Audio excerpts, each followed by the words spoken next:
बात राइडर के साथ में आपका स्वागत है। आज हमारे गेस्ट हैं सागर पवार जो रिव्यू करेंगे हीरो की इम्पल्स बाइक का, जो एक ऑफ रोड बाइक है। तो हम इनवाइट कर रहे हैं सागर जी को। हाय ऋषभ। हेलो। अरे बट ये क्या बाइक तो बात तो बाइक की हुई थी। में थोड़ा दिक्कत थी तो दिक्कत थी। स्कूटर से कर लेते हैं। स्कूटर भी काफ़ी अच्छा है, ये काफ़ी अच्छा है। तो सागर आज स्कूटर का रिव्यू करेंगे। देखिए, तो स्कूटर के बारे में थोड़ा सा तो मुझे बता दीजिए स्टार्टिंग में।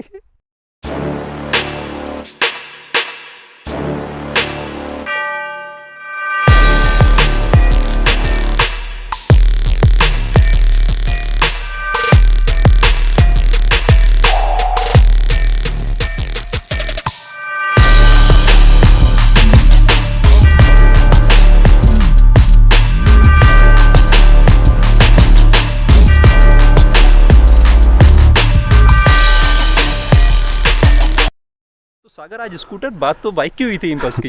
इम्पल्स में कुछ प्रॉब्लम आ रही थी तो मैंने सोचा आज स्कूटर का रिव्यू कर लेते हैं, फिर इम्पल्स भी ले आएंगे कुछ टाइम बाद जब होगा कभी प्लान। तो गाइस आज सागर बताएंगे इम्पल्स नहीं अपने स्कूटर के बारे में। हाँ, तो हाय गाइस, आपने देखा जैसे स्टार्टिंग में वीडियो था तो बेसिकली मैं ऑफ रोड ही करता हूँ। खैर वो भी नहीं किया है मैंने, 2-2.5 साल हो गए, लेकिन मेरा इंटरेस्ट ऑफ रोड में ही है।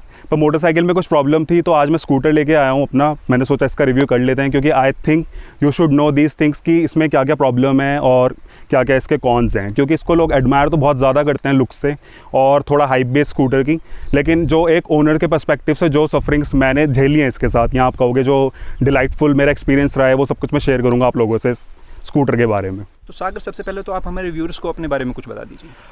तो माय नेम इज़ सागर और I go by the name Matt for motorcycles. So as such कुछ वो नहीं है, बट मैंने बता दिया कि इंस्टाग्राम और यूट्यूब में मैं मैट फॉर मोटरसाइकिल नाम से हूँ। तो मोटरसाइकिल तो मैं बहुत पहले से चला रहा हूँ। ऑलमोस्ट जब मैंने 5th क्लास पास की थी तो मैंने मोटरसाइकिल चलाना सीख लिया था क्योंकि मेरी हाइट अच्छी थी और इंटरेस्ट भी था। तो फिर करते करते लेकिन फिर जो मोटरसाइकिल मेरे पास अपनी पर्सनल जो आई थी वो 11th में थी। तो स्कूटर था वैसे तो होंडा डियो था। तो उससे बस चलाते चलाते बहुत कुछ हो गया। अभी कुछ ये मोटरसाइकिल का भी वो मोटरसाइकिल थोड़ा इंटरेस्ट है तो वही सब कर रहा हूँ अभी। और वैसे मैं कंटेंट राइटर हूँ, मैं फ्रीलांसिंग करता हूँ। तो बेसिकली ज़्यादातर जो मेरा कंटेंट रहता है वो ऑटोमोबाइल रिलेटेड ही रहता है। तो मैंने ऑटोमोबाइल मैगजीन्स के लिए काम किया है, डिजिटल ऑटोमोबाइल मैगजीन्स के लिए। तो वहाँ पे मैं कंटेंट लिखा करता था और अभी फ्रीलांसिंग कर रहा हूँ। तो ये जो स्कूटर है ये है एप्रिलिया SR 150। तो अब तो BS6 वर्जन में 160 हो चुका है। तो ये स्कूटर अभी तक का आई थिंक जी सबसे ज़्यादा कैपेसिटी वाला है। 150 cc का है ये, अब 160 आता है। तो ये स्कूटर जो है काफ़ी ज़्यादा एक्सपेंसिव भी है। इसका ऑलमोस्ट अब जो ऑन रोड प्राइस है वो 1,40,000 है। लेकिन इसके कुछ प्रोज भी हैं, जैसे इसकी स्टेबिलिटी बहुत अच्छी है, मोटरसाइकिल जैसा चलता है। टॉप स्पीड बहुत अच्छी जाती है इसकी, ऑलमोस्ट 120 टच करता है ये। इसकी डायनेमिक्स अच्छी हैं और लुक्स सब्जेक्टिव होते हैं, लेकिन ज़्यादातर लोगों को बहुत अपीलिंग लगते हैं इसके लुक्स, क्योंकि इटालियन है तो इटालियंस का तो होता ही है कि लुक्स काफ़ी ज़्यादा अच्छे होते हैं। और ये मैंने चला लिया है अभी 11,000 किलोमीटर्स। तो वैसे अभी जब हम वीडियो शूट कर रहे हैं इसके कुछ दिन पहले मैं स्कूटर ये बेच चुका हूँ अपने फ्रेंड को। तो मैंने अब दूसरा स्कूटर परचेज़ कर लिया because I was not satisfied with the overall performance of the scooter. तो उसी के बारे में भी बात करेंगे आगे। फिर ये बताइए कि आपने स्कूटर कब ख़रीदा था? ये स्कूटर एक्चुअली मैंने यूज्ड परचेज़ किया था। तो ये मॉडल जो है 2018 है। तो 18 के बाद मैंने 1 साल बाद ख़रीदा था। तो मतलब 2019 जुलाई में मैंने ख़रीदा था। क्योंकि क्या हुआ, उस दिन मैं ख़रीदने जा रहा था एंटॉर्क और शायद मुझे चले जाना चाहिए था, लेकिन वो दिमाग में मेरे एक था कि चलो अप्रीलिया मिल रहा है सही प्राइस पे, तो फिर मैंने ख़रीद लिया। तो यूज़ ख़रीदा था मैंने, तो इसलिए मुझे इतना ज़्यादा खलती नहीं है चीज़ कि हाँ मेरे पैसे थोड़े वेस्ट हो गए इस चीज़ में, क्योंकि नया एक्सपेंसिव है। तो मुझे अच्छी डील मिल गई थी उस टाइम पे, तो यूज़ खरीदा। क्या चल रहा था आपके माइंड में जब ये आपने स्कूटर ख़रीदा?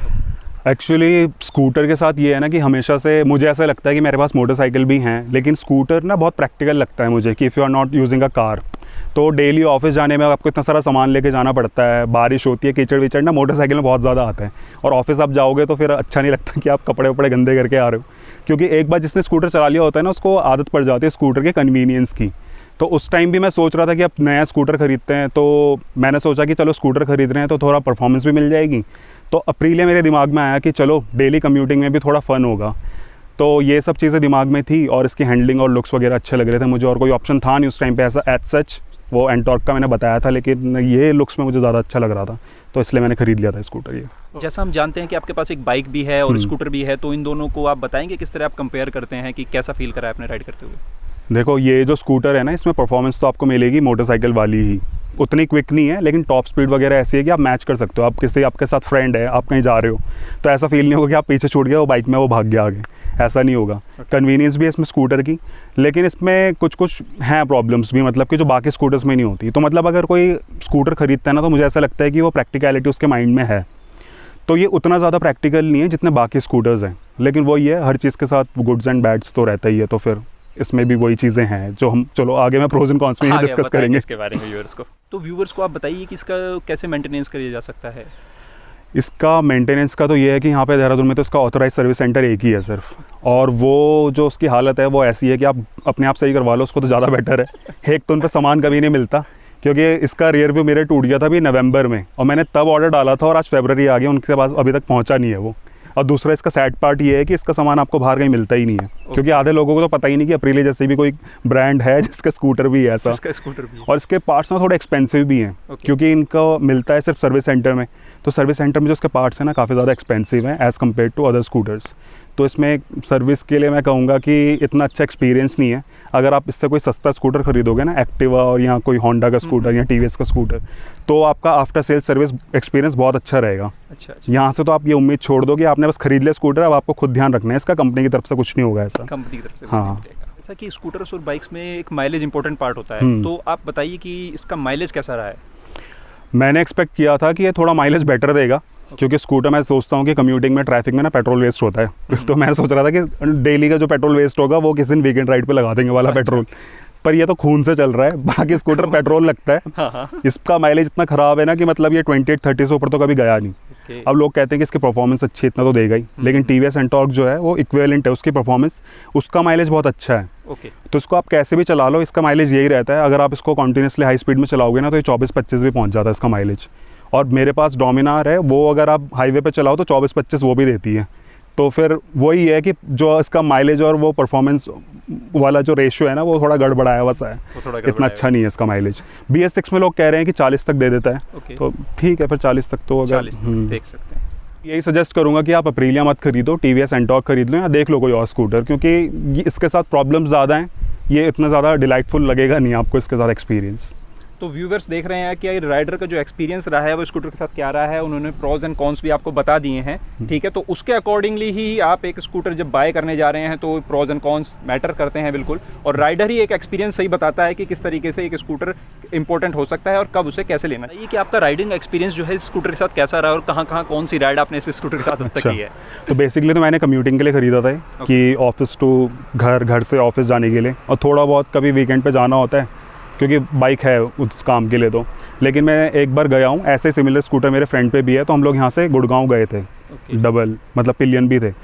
तो स्कूटर की परफॉर्मेंस बहुत अच्छी है। आप यकीन नहीं मानोगे, हाईवे में वो 120 ऑटो पे तो दिखाता है 2 लोगों के बैठने में भी। तो ऐसा कोई स्कूटर है नहीं जो ये ऐसी स्पीड करता हो टच, है ना। तो ऐसा एक्सपीरियंस रहा है स्कूटर के साथ जो राइडिंग है। मैंने ज़्यादा कुछ बहुत वैसे नहीं लेके गया हूँ क्योंकि मेरे पास मोटरसाइकिल है ही, तो मेरा एक्सपीरियंस मोटरसाइकिल पे है थोड़ा ज़्यादा। तो लॉन्ग राइड जो आपकी रही है वो गुड़गांव तक स्कूटर से सबसे लंबी लॉन्ग राइड यही थी? हाँ, यहाँ से गुड़गांव। नॉर्मली आपने यहाँ पर कहीं ऑफ रोडिंग करा है इस स्कूटर से? ये ऑफ रोडिंग मतलब ऐसा तो नहीं बोलूँगा कि मैं बिल्कुल ही कि प्राइमरीली ऑफ रोड करने गया था, लेकिन मुझे किसी लोकेशन पे जाना था अपने फ्रेंड के साथ, तो वहाँ पे रास्ता बड़ा ख़राब था। तो वो भी मेरे पीछे बैठा हुआ था। आप यकीन नहीं मानोगे, मतलब जब मैं वो काफ़ी लंबा स्ट्रेच था 8-10 किलोमीटर का, तो जब हमने वो कवर करके मैं रुका ना एक जगह, तो मेरे हाथ में पूरा ऐसे जलन सी हो रही थी, क्योंकि इसका सस्पेंशन इतना स्टिफ है कि आपके हैंडल भी आपको टाइट से पकड़ोगे ऑफ रोड में, तो ये बहुत ज़्यादा इम्पैक्ट ना आपकी बॉडी पे आता है पूरा। तो इसलिए मैंने कभी हिम्मत करी नहीं इसको उसके बाद से कि मैं कभी थोड़ा भी कच्चा रास्ता तो मैं लेके जाऊँ इसको, लेके जाऊँ। हाँ। अच्छा, तो थोड़ा सा आप ये भी बताइए अपने एक्सपीरियंस से कि जब भी कोई हमें बाइक लेनी हो या स्कूटर लेना हो तो किन बातों का ध्यान रखना चाहिए उससे लेने से पहले ना? अच्छा, तो मैं एक आपको इसका एक हाईलाइट दे देता हूँ कि लोग अक्सर स्कूटर और ये सब मतलब कोई भी मोटरसाइकिल ख़रीदते हैं ना, तो वो रिव्यूज़ देखते हैं जो कंपनी देती है किसी को मोटरसाइकिल, फिर वो डिजिटल चैनल करते हैं उसका रिव्यू। अगर आपको ओनरशिप एक्सपीरियंस देखोगे ना आप किसी गाड़ी का, तो वो आपको अच्छा आइडिया देगी कि आपका एक्सपीरियंस कैसे रहेगा उस गाड़ी के साथ। और प्लस हमेशा वो ना जो होती है ना स्नॉब वैल्यू पे चलते हैं लोग कि 125 आता है, 150 आता है, तो मैं तो 150 खरीदूंगा क्योंकि सबसे बड़ा वही है। तो आपको रिक्वायरमेंट देखनी चाहिए अपनी कि आपको उसकी ज़रूरत है या नहीं है। सिर्फ इसलिए नहीं खरीदना है कि वो फ्लैगशिप है तो आपने अपने ज़रूरत से ज़्यादा का खरीद लिया, सरप्लस है आपके लिए वो। और अपनी रिक्वायरमेंट्स और काफ़ी चीज़ों की आपको ना इंक्वायरी करनी चाहिए कि आपके सर्विस सेंटर कितना पास में है, कैसा है, उसके पार्ट्स कैसे रहेंगे, ये सारी चीज़ें आपको देखनी चाहिए। और ये ओनर ही शायद ज़्यादा बेटर बताता है। तो और दूसरा ये भी होता है कि कोई गाड़ी नई लॉन्च हुई तो ऐसा नहीं है कि आप पहले लॉट से आपने गाड़ी ख़रीद ली, क्योंकि इनिशियली जो पहले लॉट की गाड़ियाँ आती हैं उसमें बहुत ज़्यादा प्रॉब्लम रहती हैं, तो कंपनी उसको टाइम पे सही करती रहती है। तो अगर आप पहले ख़रीद लोगे, जैसे अभी एक्सपल्स 200 भी थी, एक्सपल्स 200 जो इनिशियली मोटरसाइकिल्स आई थी उसमें ABS यूनिट की प्रॉब्लम थी। तो उसमें क्या होता था कि कोई भी बंदा ऑफ रोड जाएगा, अगर वो ब्रेक को ऐसे करेगा उसका ABS ट्रिगर हो जाता था और आप ब्रेक दबा ही नहीं सकते हो। तो वो उन्होंने रिप्लेस किया फर्स्ट उसमें। उसके इंजन हेड में नॉइज़ थी, वो भी रिप्लेस किया।